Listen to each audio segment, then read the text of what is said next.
What is up, everybody? Welcome to 34 of Beyond the Finish Line, a trail running podcast that dives deep into the stories that transcend far beyond the trails. I am your host, Joe Hardin, a passionate trail and ultra running distance enthusiast myself. Um, Today's guest hardly needs an introduction in the world of ultra running. He's a man who showed the mainstream what it means to go beyond human limits. Dean Karnazes has done some amazing feats over the years, running 350 miles nonstop without sleep, which I can't wait to dive into that story. Completing a marathon at the South Pole, taking on the legendary Spartathlon across Greece.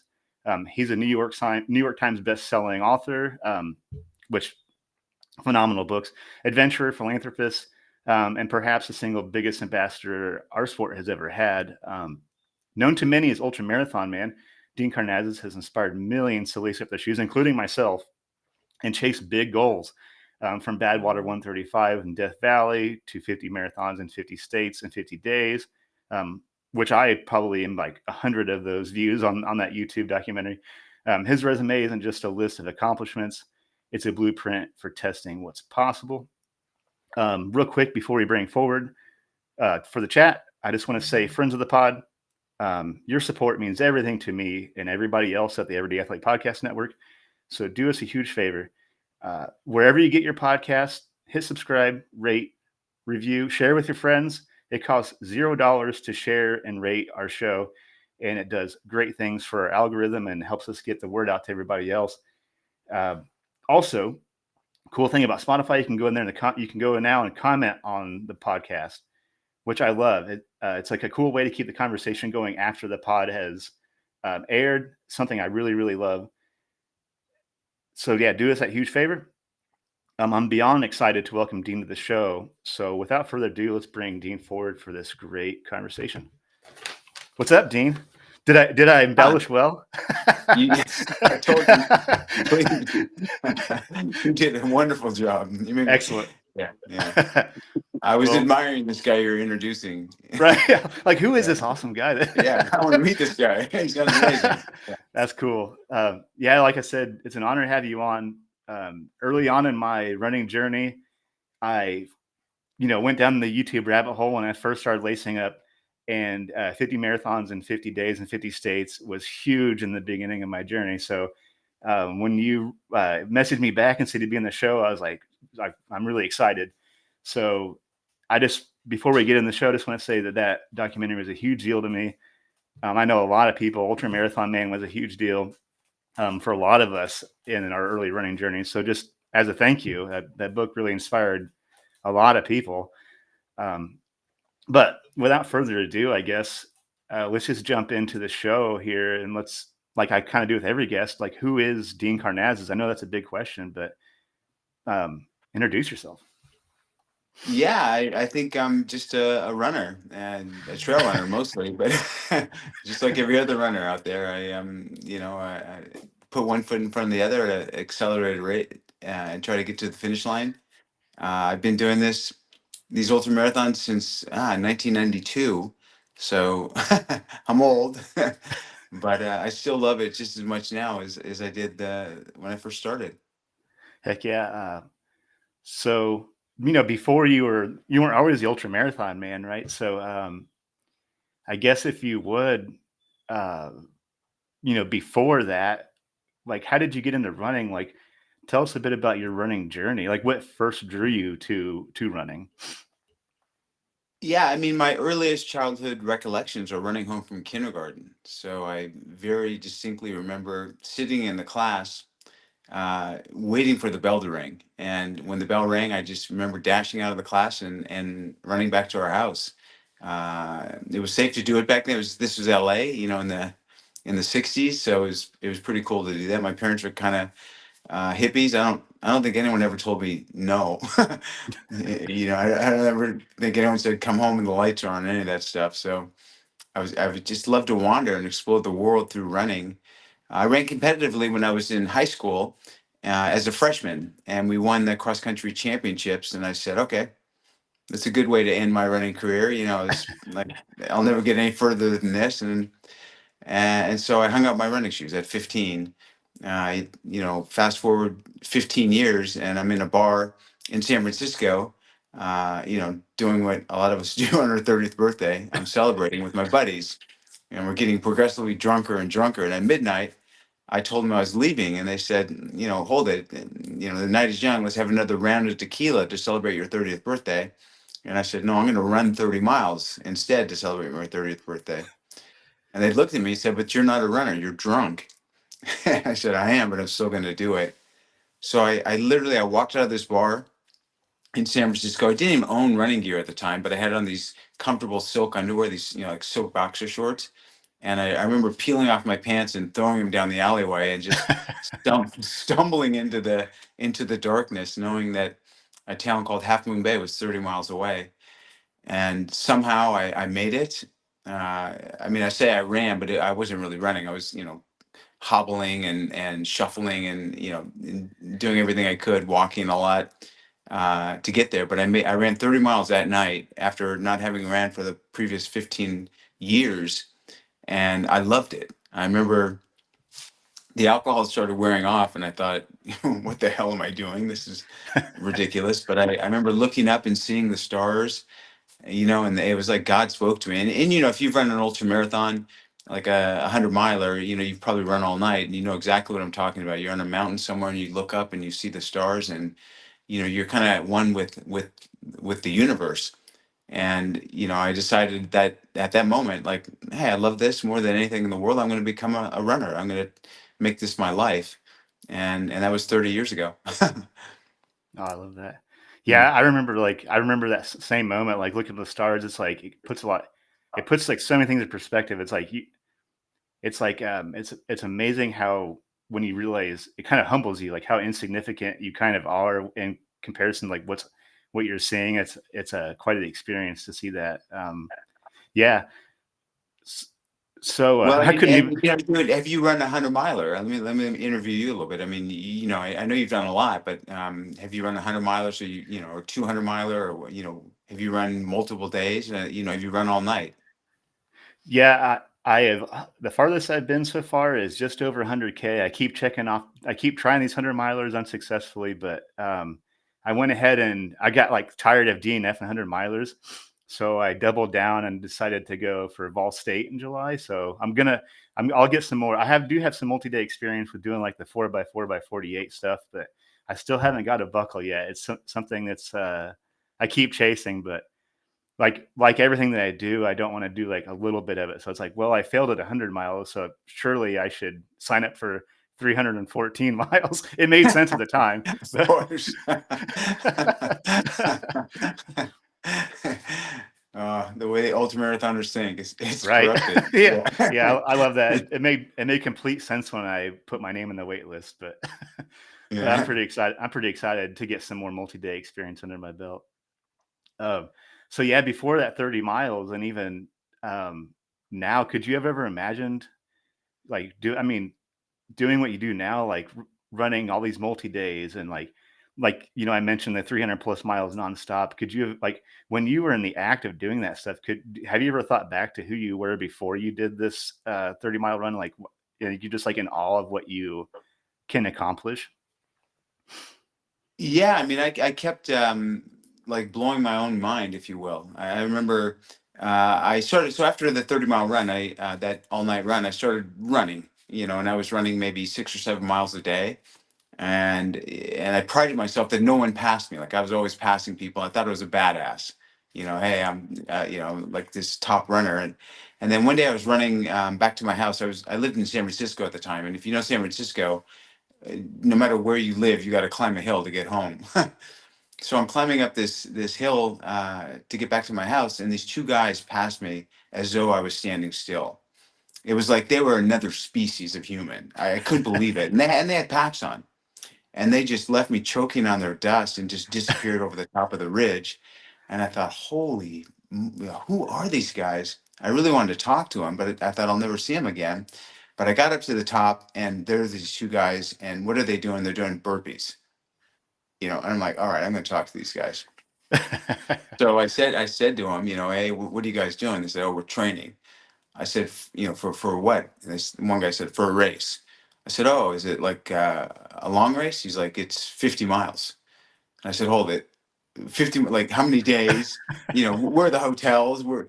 And the guy's like, laughing at me, and he says, no, buddy, the gun goes off and you start running. You stop running when you cross the finish line.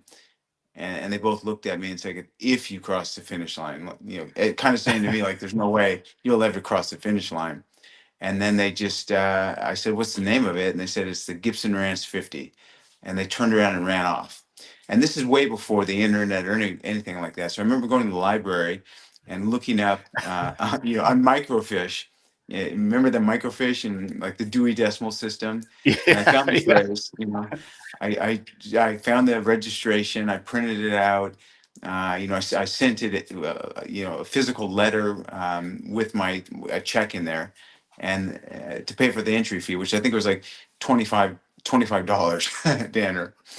And I went to this Gibson Ranch 50, and I somehow finished this race. I don't know how I finished this race. I was in so much pain, but I made it to the finish line, and I was destroyed. I was absolutely, demolished. And I remember I was like in the tent at the finish, like in this Mylar space blanket, sipping hot noodle soup or something. And I see these same two guys, and they're high fiving each other, saying, "We qualified, we qualified." And I'm thinking, for what? The insane asylum? I mean, you just ran 50 miles. What do you qualify for? He's like, "Nobody. We qualified for the Western States 100-mile endurance run." And I'm like, "Hold it. Did you say 100 miles? Like twice this far?" And I said, "That's impossible." And he said, "No, it's not. And in fact, it's even more mountainous than what you just did. Like you start at the base of the ski resort, you run to the very top. That's the first 5 miles. Then you run 95 miles through the wilderness to try to get to the finish line, and ideally under 24 hours."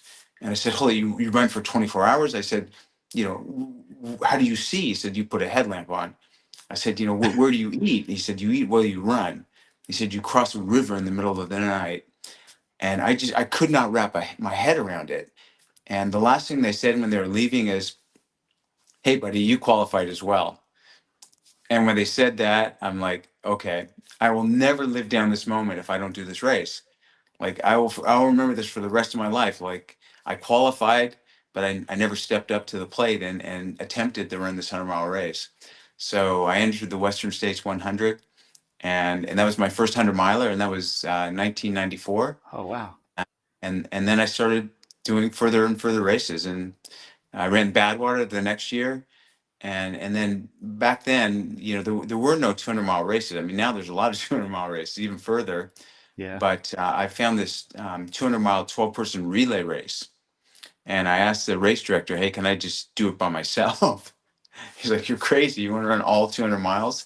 Because most everyone else has a team of 12 people. And I said, "No, I'm going to do it all by myself if I can." So I ran a 200 miler in 1995. Wow. What, Yeah. what, so what year, so you got in the Western States, like the first time you ever like qualified and like put like, obviously that was probably before like this big lottery system or whatever. So the first time you get in, did you do it under 24 hours, you said? Yeah, the That's, first time I that's got in, amazing. it was like 50-50. It was like 50-50 odds if you Oh, just cool. submitted to the lottery. So it was, not like now where Yeah. Yeah. it's easier to get into Harvard than to get into Western Yeah. states.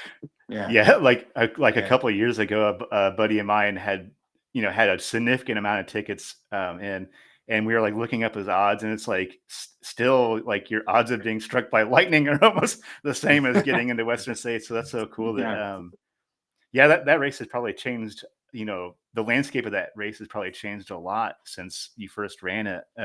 But is it? I mean, I don't know the last time you ran Western States, but is that like still a special race to you because it was your first 100 miler? Yeah, I mean is the Western states will always have a special place in my heart because it was my first 100-miler, and and I've done it. I think I have 13 buckles now. Oh, wow. So I've done it many times. The race has changed so much, and the whole race dynamics have changed so much. The thing with the Western states is they're always held to a certain number of entries. Like it's held at 369. It's a weird number, but it has to do with the some of the trail going through a national park. So they'll never be able to allow in more people than that. And as you know, there's there's many more people than that apply. So the odds of getting in are so slim. Before, when I was doing it, early on, it was a lot of the same people, like a lot of the same racers. And back then I was finishing top 10, so I was seeing a lot of the same men and women. Nowadays, because it's this lottery and it's international, it's a hodgepodge of racers. Like, most racers don't know each other. It's you go into this race, and if you're very lucky if someone even from your country is in this race. So it's changed a whole lot. My friend Topher Gaylord, who's a guy that I got into ultra running back in the '90s. He's now the running that he's in charge of the race. He's like the race director. So he's doing a really good job with it, but he's got limitations on how many people he can let in forever. So he's trying to commercialize it, with other ways, live streaming and all those other exciting things that he can bring to the race. Yeah, yeah, they really knocked that out of the park. I mean, obviously, I would never have a slim chance of ever getting, but I do appreciate the fact that you can kind of still be tied into like the experience. I love the golden hour experience of that race too. So that's something, if I don't at least maybe watch the entire stream, I always make sure to like pause and like watch the golden hour finishers, because that's really I think that's special that they do that too. Yeah, Um, it's human drama at its yeah, finest. Yeah, that yeah. last hour. Oh man, yeah. That's it's just like such an amazing display of grit, that the golden hour finish. I'm a back of the packer too, so I've been like the golden hour, like the DFL finisher at at least one race. I have a proud DFL trophy above my head, but so I can kind of, I've like walked a metaphorical mile in their shoes, I guess. But so I think that's really special that they do that. But Well, I mean, the only thing that that I hope is that it just doesn't become just a race. I mean, it's not like watching a 10,000 meter race on a track where the whole event is, it's not about the experience, it's about the race. When you run 100 miles through the Sierra Nevada, it's such an incredible experience beyond the race. I mean, yeah, sure, there's a race going on, but I mean, you're running through the wilderness.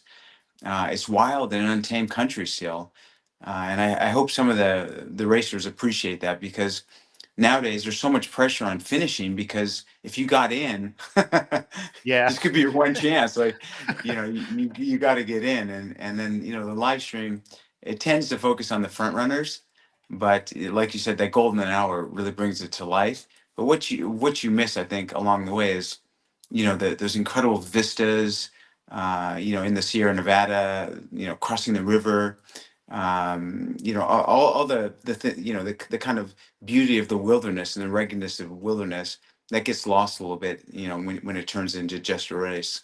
yeah, yeah. I could see it'd be hard to like probably capture the true beauty of an area, like just via like a live stream or like Instagram stuff. But I at least want to go out there and experience that part of that course. Maybe hike it or something at some point, or maybe even be able to like maybe spectate a little bit during Western States. We can just to kind of experience the vibe of it a little bit.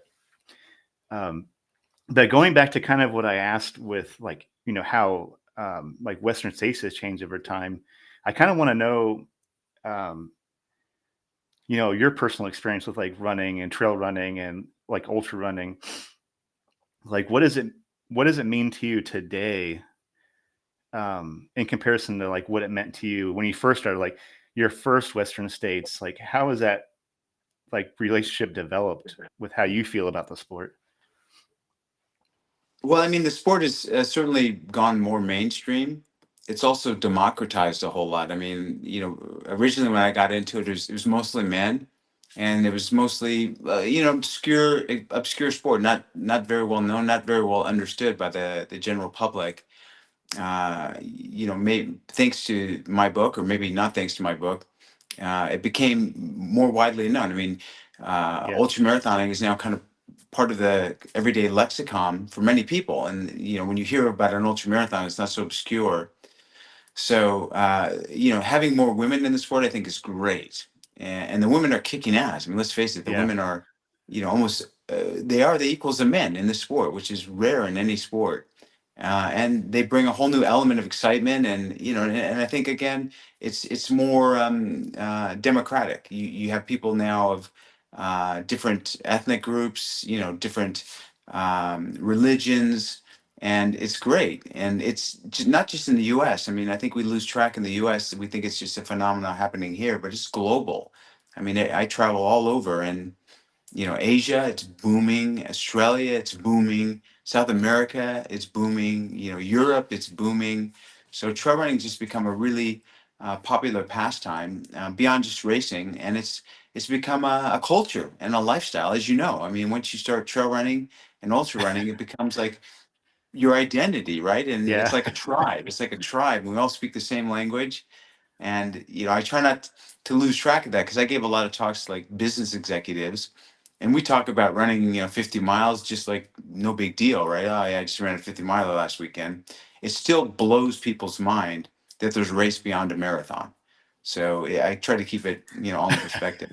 Yeah. Yeah. I remember. I think it could have been tied to ultra marathon man when I first heard about like I think Badwater 135, like all these longer distance, like people, because I remember like my first goal was like I just want to run a marathon someday, and then I was like people are doing like 50 mile, like 100K, like 135 miles through the desert, like this is like, and same thing. It's like once I found that out and dove deep, it's not like what my whole identity is, but it's like such a huge part of like who I am now.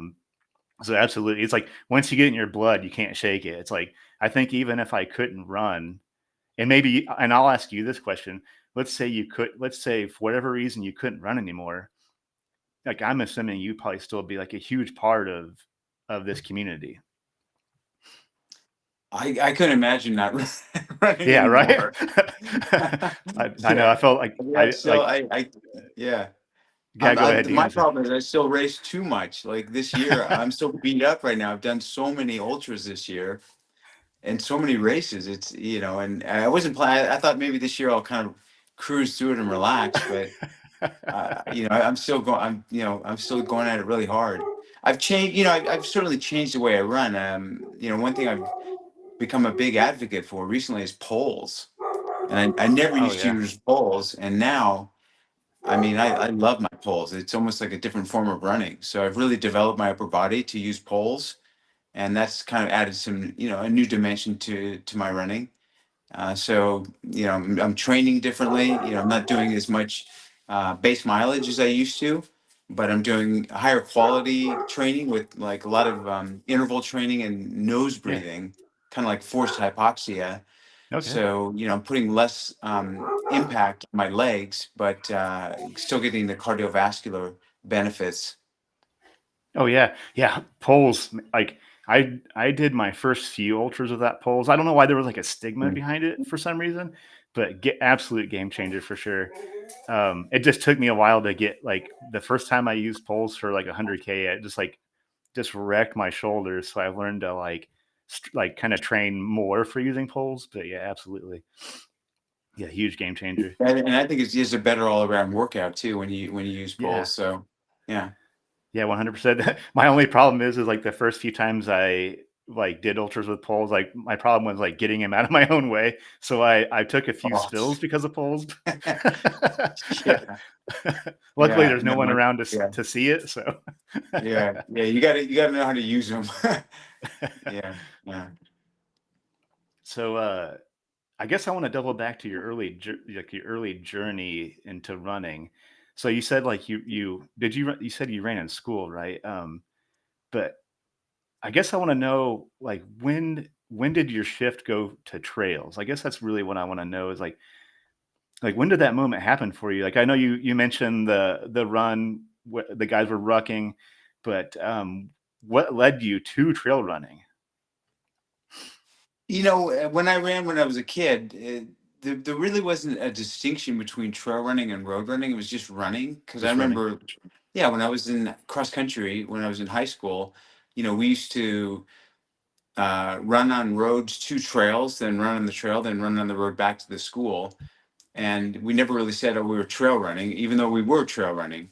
Uh, and then when I started ultra running, I don't think there were any road, I didn't know of any road ultra marathons until I heard about the Badwater.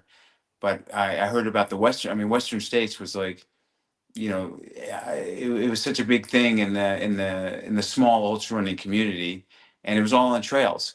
So I thought most of the ultras were trail races, and I think most of them still are trail races. I mean, I'm spending a lot more time in Greece, and I would say that half the ultras here are on roads and half are on trails. But when I say roads, I mean these are roads that rarely see cars. I mean, these are country roads, backcountry roads, and they're steep as trails. I mean, it's almost as though you're running on a trail. It's just paved. Oh, cool. Yeah, it's like I live in the Midwest, so like it's a little bit like having tree like forest here is a little bit more sparse. Like I kind of have to go find it. Mm. So when I like people out west or like people out east, like that's like what they know running is this trail running. Like so it is kind of cool to hear like kind of the other side of like, well, I didn't know there was anything other than trail running. So it's kind of cool to hear that. Um, and with like the resurgence of like backyards are getting huge in the Midwest. So there is a lot of like country road trail, like ultra marathon runs and stuff, but they're rough on the feet, obviously more so than the trail. But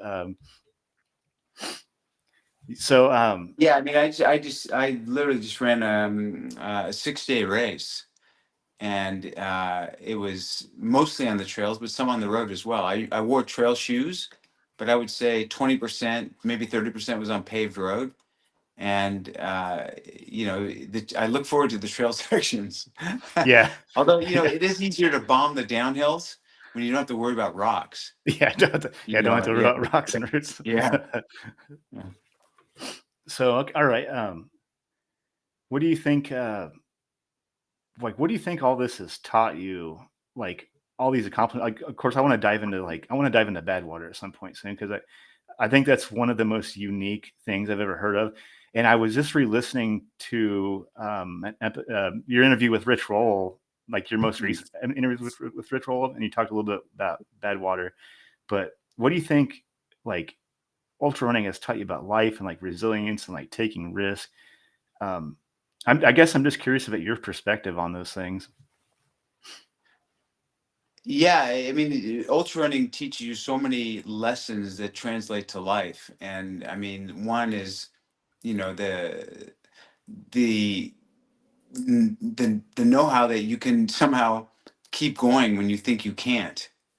So many times I've thought, okay, I can't take another step. How am I going to run another 50 kilometers or 50 miles? And somehow you're able to do it. So it teaches you about resilience. Teaches you about endurance. I say, endurance comes from enduring. So doing Ooh, these I sort love of that. races, you build endurance. Not many people, have the wherewithal or the grit to endure something so horrible. To suffer so much. Yeah, I love I that. think it also, yeah, it teaches you that you know happiness is not found through comfort.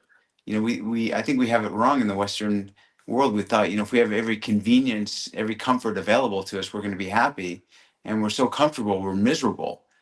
And why do we run 100-mile races? And that's because because we don't want to be comfortable. Yeah, We want to feel that discomfort, and we want to push ourselves. So I'm sure you agree, like some of your most profound moments of inner joy have been when you've been struggling, you've somehow overcame. So that's one lesson I've learned. um yeah. yeah, Yeah. I agree. I agree with that. And I'll share a little bit about myself too, Dean. Yeah, I'd Be- like to know. Mm. Before I got into running, and this is something we share. I'm sober. I'll be sober going on seven years in December. Um, and I also lived an extremely sedentary life before I got sober. And that's the thing. I was like afraid of discomfort, and I'm just something you said really hit me about that. And I was afraid of discomfort, but the funny thing is, I was miserable. I didn't move. Mm. I was really out of shape, and I was really unhealthy. Um, so I think what you said is profound. because like you said, I pushed myself farther and farther than I ever could imagine. Even when I didn't think I could take another step, I found like a gear inside me, or like just a little bit of grit left over to like push myself further. And it's like in those moments where like extreme discomfort, you're suffering. It's like in those moments where I've probably had the biggest breakthroughs. So about myself, or like, I've learned so much about myself in those moments of discomfort. So what you said really like struck a chord, because I can think of like a few like benchmark moments in my own running and sobriety story where I've had that like epiphany, like kind of in the middle of something physically kind of terrible, but also like beautiful at the same time. So I absolutely agree with that. Yeah, I mean, running holds a mirror up to you like no other sport, right? Yeah.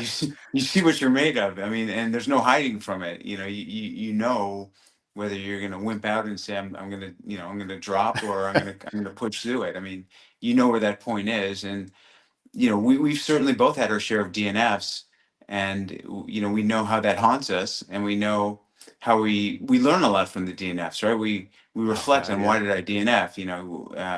When we finish a race, we high five, we have some champagne, and all is good. When we DNF, we analyze, we get introspective, and I think there's a lot of lessons to be learned from not finishing as well. Oh, absolutely. I've had two DNFs this last year, and at first I was like, kind of bummed and kind of sad and like kind of kicking my own ass. But like you said, when I would like, instead of taking it as like a negative like consequence or like an experience, I was like, wait, like what did I learn about myself in that moment? And I guess that's actually a good question for you. Like, and as you said, we've all had DNFs, and maybe reflecting on a particular DNF that you've had, or like a race that didn't go the way you want. Like, what have you learned in those moments? Uh, you know, um, if at first you don't succeed, train harder. That's I Because love that. typically, yeah, the races where I've DNF'd, I haven't paid my dues, and there's no faking it to yourself. When that come to Jesus moment hit, when you're in that moment, you're either saying, "Damn it, I paid my dues, I can push through this," or you say, I shouldn't have had that extra slice of pizza, and I should have got up that morning and instead of sleeping in and done my training. So it's taught me that there are no shortcuts to finishing an ultra. I mean, there's no path of least resistance. You have to pay your dues, and I think again that carries over into life. I mean, and it also teaches you about self discipline. I mean, I think ultra runners by nature are self disciplined, and yeah, and maybe we're a little compulsive. Running an ultra marathon is extreme, and I mean, certainly, you with alcohol, and Rich Roll, a guy, a longtime friend who I very much admire. I've said to Rich socially, hey, let's just go have a beer. Can't you just have a beer now? Like, you're so learned, you're so wise to it. You've been sober for so long. He just said, one drink, one drunk. Like I can't have anything now. It's like black and white. No. So, having that discipline is not easy. And, Yeah. you fight with it, and yeah. Yeah, absolutely. It's like the cliche saying that one is too many and thousand is never enough, and that like Mm. totally rings true with that. But Mm. um, yeah, absolutely. Yeah, thanks for sharing that with us. Yeah, And DNFs. I It's mean, like I don't think running is an addiction. I mean, you can call it an addiction, but it's a positive addiction if it is. But certainly, I have an addictive personality. You don't run 100 miles unless you have an addictive personality. Come on, that's let's be right. honest. Yeah, Yeah, that's yeah. that's absolutely right. It like Mm, ultra running has taught me a bit about like like you touched on addictive personality, and that certainly mm, holds true with me. But it's like it's a matter of like finding a way to channel it. It's like I could either do something positive with this personality, or I could do something negative with it. And you have like a fork in the road. You can go one way or the other. And yeah, ultra running is addictive. Like it makes you feel good. Maybe not when you're in the moment doing it all the time, but but absolutely, as you know. But yeah, I think you have to be a little bit impulsive and like addictive to want to chase 100 miles, 50 miles, 50K, whatever, whatever the distance is. So certainly you have to have a little bit of that in you, I think, but you just have to pick a lane. Like what road do you want to go down, I guess. But Yeah, I remember the comedian Lily Tomlin. I mean, she once said that running is for people that can't handle drugs and alcohol. yeah, that is very true. Yeah. So something I was kind of curious about because, um, you know, there's a lot of us that look up to you and in our journey, like I said in your intro. But I'm curious about like who were your mentors and inspirations in the sport? Yeah, there's another Greek guy. His name is Yanis Kouros, and I mean, he's not so well known nowadays, but he should be better known because he basically held for the longest time every record for like the 24-hour, the 48-hour, the 3-day, the 6-day, the 10-day race, and he was just like a legend. He won this race called the Spartathlon in Greece, which is every bit as tough as the Badwater. It's longer. It's 153 miles, and it's in Greece, which in southern Greece, which is pretty hot. When they hold the race, and the first year he did it, everyone thought he cheated. He got in a car because his time was like 5 hours faster than the second than the existing record. I mean, he just shattered the existing record. So he said, "Well, next year have a car follow me, and you watch." And he shattered his first year record. So this guy was just amazing. And he used to eat. There's a Greek pastry called baklava, Oh yeah, which yeah. is like, oh, it's so good. Yeah, he used to fuel himself with baklava. So he was definitely I love an it. early inspiration. Did he just like Yeah. carry him in a vest or something? I love that. Yeah, I don't know how he got baklava, but he always said I run on baklava. Yeah. Oh, that's amazing. I think it's Mm. like it was like when Kapoji set like he almost beat the 2 hour marathon record. Someone's 2 hour. like, Yeah. what's your secret to race day fuel? And like I think he said like McDonald's French fries and like a soda or something. Yeah. real complicated fueling strategy. Yeah. Uh, Well, so there's a lot of like I don't want to jump around too much. There's like, so many things that I'm curious about with you, but I want to get into because this was like such a big deal for me, the 50 marathons in 50 states in 50 days. Um, that blew me away. I like I said, no joke. I've watched that so many times. Like it gets cold in the Midwest. It gets below 10 degrees. I run inside for the most part during the winter. So I don't know how many times I've put that documentary on while I've been treadmill running. Um, what I guess I want to know, like, what motivated you to do this challenge? Like, do the documentary, like the book. Like, um, I'm just so curious about that. Yeah, I run marathons as well as along with trail running, which I love. I've run, I don't know, I think about 300 road marathons now. So I remember I Wow. was at the Boston Marathon, and there was a speaker there, and I was listening to him, and he mentioned that he was part of the 50 state club. I said, what's that? He said, well, I've run a marathon in all 50 states, and I didn't even know there was marathons in all 50 states, but there are. And I said, that's incredible. How long did it take you? And he said, it took me 19 years. And he said, and that's pretty fast. And I thought, I don't know if I'm going to be alive in 19 years. I can't wait that long.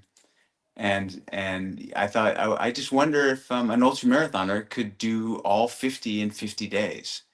And that was kind of the spark that inspired me to try this.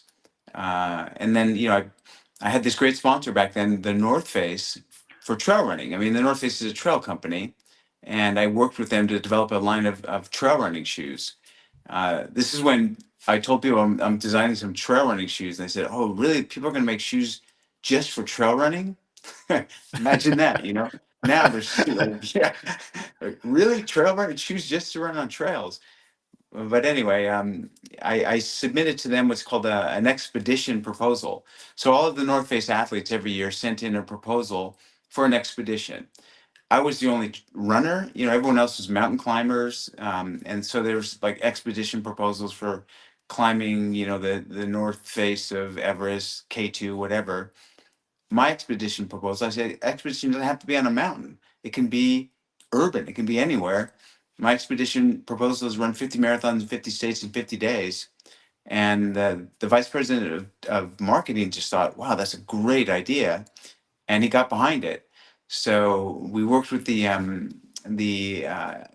the people, the agency that coordinates the Olympic torch run across the U.S. And we had them do all the planning and logistics, because planning this out was really tricky. Oh, I So they couldn't did all of imagine. that. Yeah. And then, we actually had a TV deal with National Geographic. This is back when Nat Geo was a big channel on TV.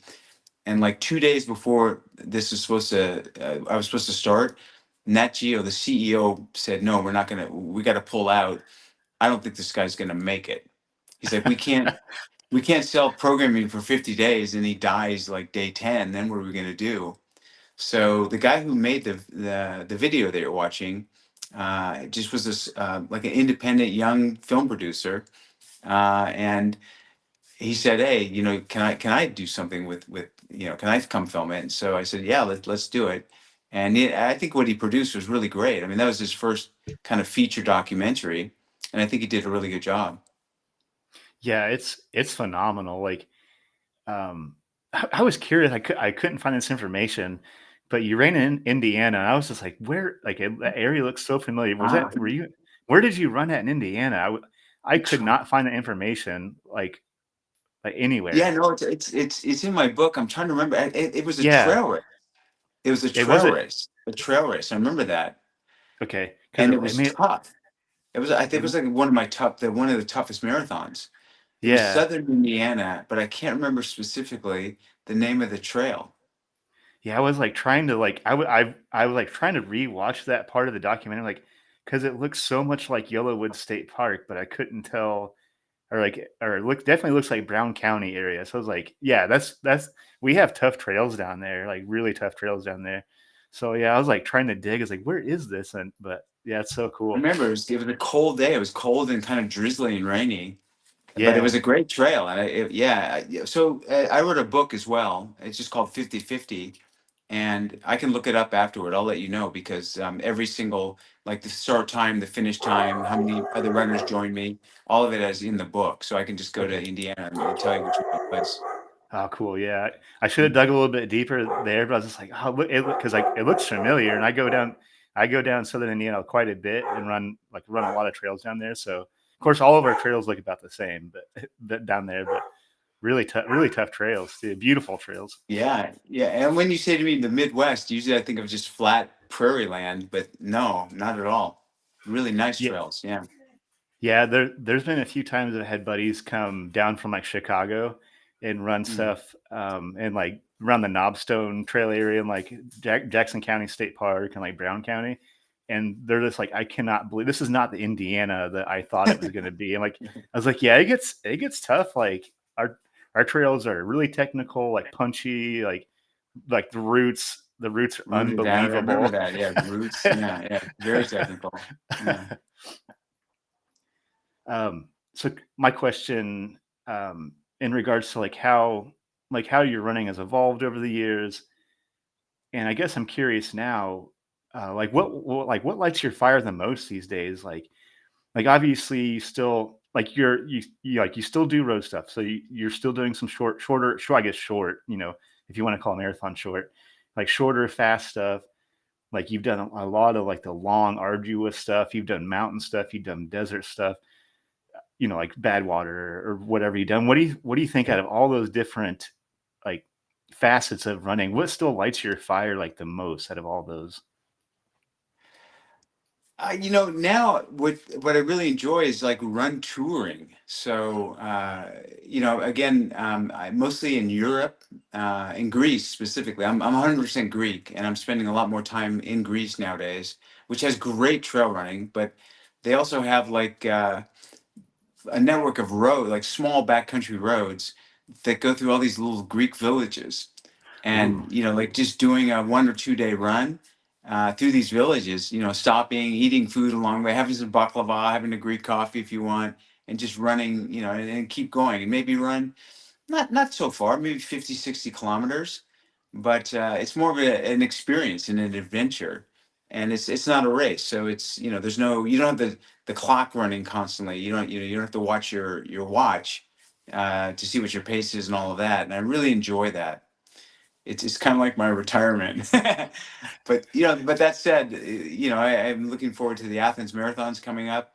And to me, like running a road marathon like that with 20,000 other people, it's like a concert experience. It's very different than running by yourself, on a trail or in the backcountry somewhere. So I like that as well. With all the other runners, it's a very different feeling and experience.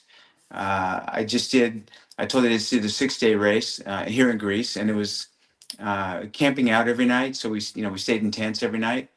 I love that. And then I did earlier, like in June, I did a 110-mile race in Greece. That was all on the trails.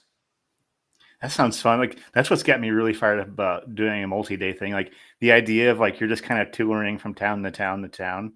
That sounds like to me that's something that like kind of sparks a little bit interest in me.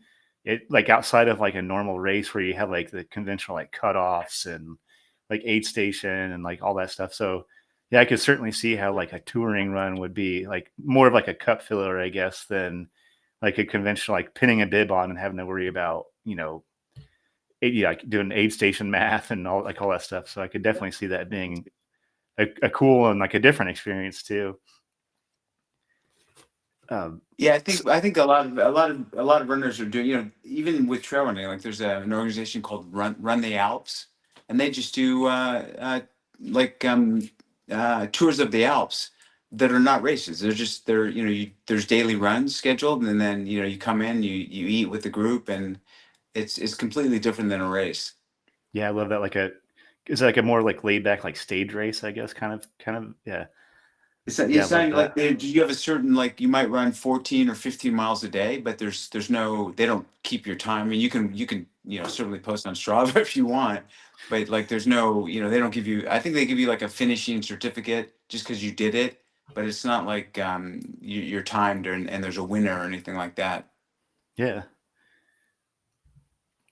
Something I'm curious about, Dean. I guess outside of running, I mean, you've done incredible things, but like we hit on a few times, that's like running isn't all of who we are. We're humans are so multifaceted. I think that's what makes us unique.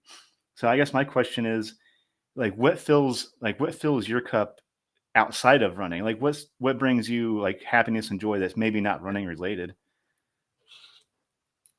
I'm also a writer, as you know, and Yeah. writing is tough. I mean, is every bit as tough as ultra marathoning.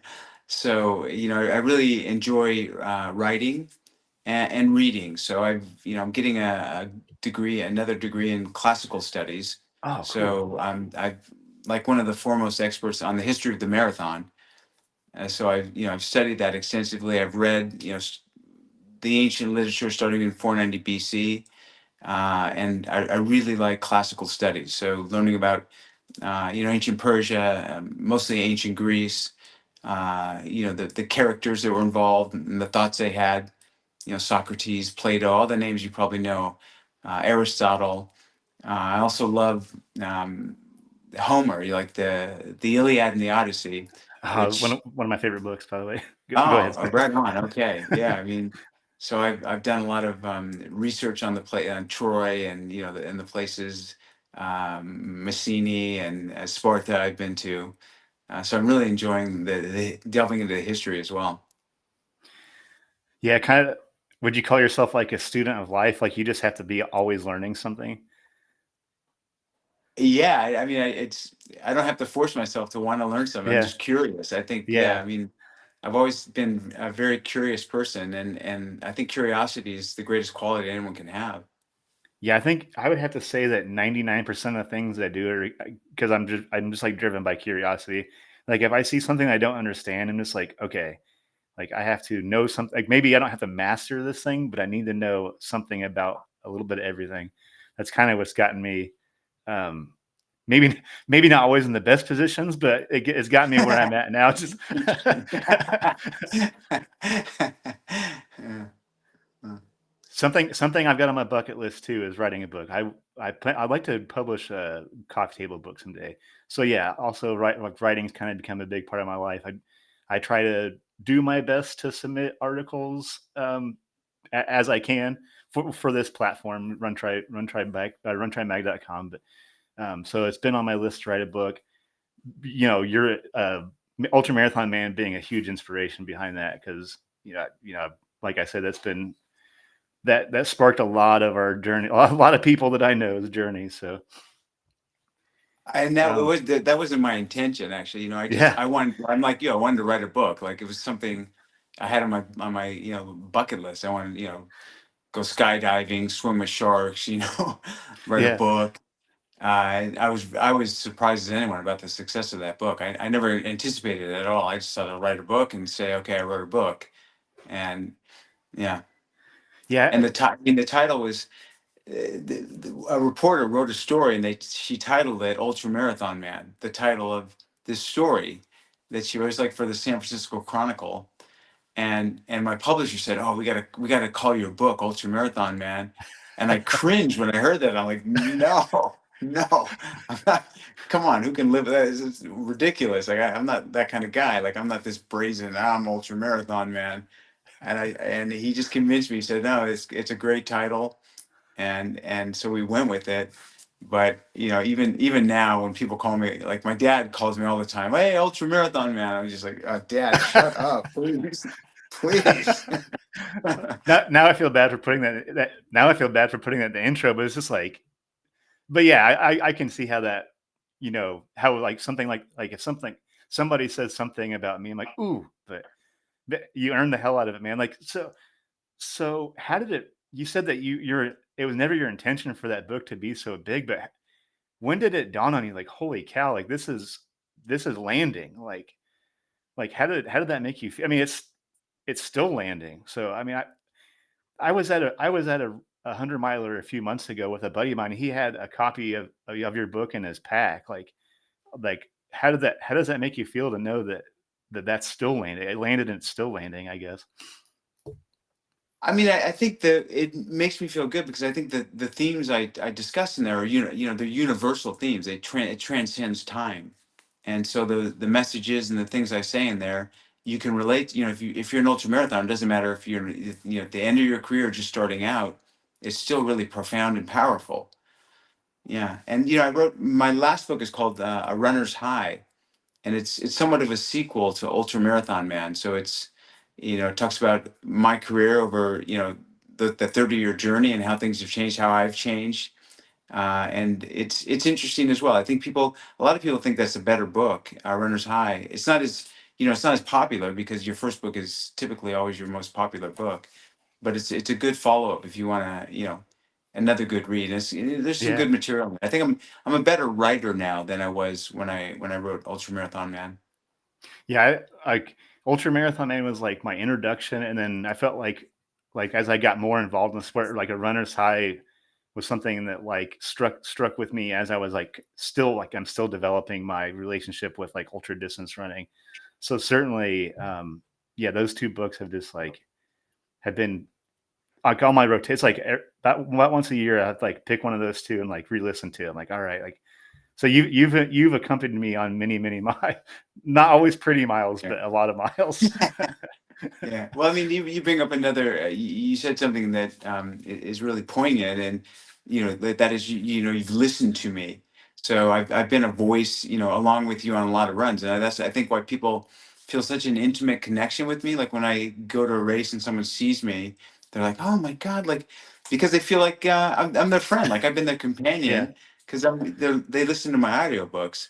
And so, yeah, I would encourage you and anyone else who's thinking about writing a book, um, make sure it's also a good translation for audio, because unfortunately people are reading a whole lot less these days. They're not buying physical books or even ebooks or listening.